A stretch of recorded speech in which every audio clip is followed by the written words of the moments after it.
Hi, my name is Simone, and today I'm going to demonstrate the concrete to representational to abstract strategy for teaching mathematical ideas. Concrete to representational to abstract is a strategy that helps students build understanding from concrete object-based to written pictorial representation-based to abstract numbers and symbols-based. The point of this strategy is to ground students' understanding by introducing concrete manipulatives, like chips, blocks, or beans, to help them understand mathematical concepts. Students are then encouraged to practice the task using the manipulatives. We then take away the manipulatives and students learn to solve problems by creating their own representations of the concrete objects previously used. Usually this means drawing pictures to represent the manipulatives, like tally marks, dots, or squares. Students practice with the representations and, when they demonstrate understanding at the representational stage, they are asked to perform the same tasks at an abstract level. Don't let the big words fool you. We've all experienced this strategy before. One of the earliest mathematical concepts we're taught is how to add positive integers, which we do by counting manipulatives.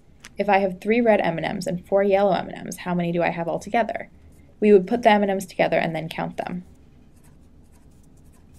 Next, we would draw a picture of each number and then count the objects in the picture. This transfers the understanding from concrete to representational.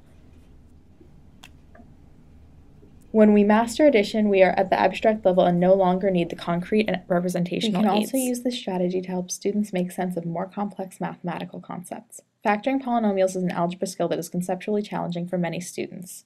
For these types of problems, the most common manipulatives are algebra tiles.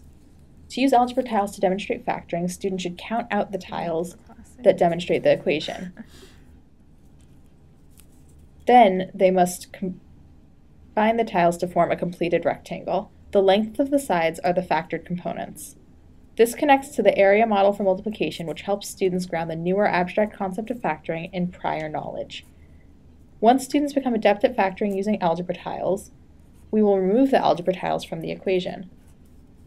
Students will then have to create their own pictorial representations of the solutions to factoring problems.